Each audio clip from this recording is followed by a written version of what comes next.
தளபதி 70 வந்து நடக்கப் போகிறதா? யாருமே எதிர்பார்க்காத ஒரு ட்விஸ்ட் வந்து நடந்திருக்கு. இந்த படத்தோட டைரக்டர் இவங்க தானா அப்படிங்கிற கேள்விக்குறி வந்து எழுந்திருக்கு. திடீர்னு சோஷியல் மீடியாவில் தளபதி 70 அப்படிங்கிற ஹேஷ்டேக் வந்து செம்மையா வந்து ட்ரெண்டிங்கில் வந்து இருந்தது. ஒருவேளை தளபதி 70 திரைப்படத்தோட அனௌன்ஸ்மெண்ட் வந்து வந்துவிட்டதோ, தளபதி விஜய் அவர்கள் தளபதி 69 திரைப்படத்துக்கு அப்புறமா தளபதி 70 வந்து நடிக்கிறாங்களோ அப்படிங்கிற கேள்விக்குறியும் எழுந்திருந்தது. இதை பற்றி டீட்டெயிலாக பார்க்கும்போது தான் தெரிந்தது. சோஷியல் மீடியாவில் ஒரு போஸ்ட் வந்து ட்ரெண்டிங்கில் இருந்தது. அந்த போஸ்ட்டில் வந்து யுவன் சங்கர் ராஜா, தளபதி விஜய் அவர்கள், வெங்கட் பிரபு இவங்க 3 பேருமே இருக்கிற மாதிரி இதுக்கு முன்பு நம்ம யாருமே பார்க்காத ஒரு போஸ்ட் வந்து ட்ரெண்டிங்கில் வந்து இருந்தது. இதனால் தளபதி 70 வந்து இவங்க தான் வந்து வெங்கட் பிரபு தான் டைரக்ட் பண்ண போகிறாங்க அப்படிங்கிற செய்தி வந்து பரவி கொண்டு இருந்தது.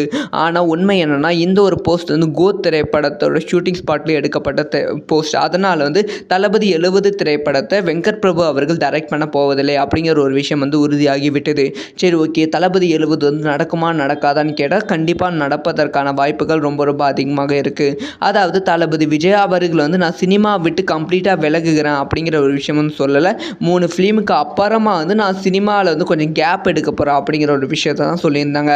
அதனால் 2026 சட்டமன்ற தேர்தல் முடிந்த அப்புறமா வந்து தளபதி விஜய் அவர்கள் சினிமாவுக்கு வந்து சினிமாவையும் அரசியலும் பார்ப்பதற்கான வாய்ப்புகள் ரொம்ப ரொம்ப அதிகமாக இருக்குது. ஸோ என்ன நடக்க போகுது அப்படிங்கிற விஷயத்தை வெயிட் பண்ணி தான் பார்க்கணும். இந்த ஒரு விஷயத்தை பற்றி உங்களோட ஒப்பீனியன் என்ன அப்படிங்கிற விஷயத்தை கமெண்ட்டில் லீவ் பண்ணுங்கள்.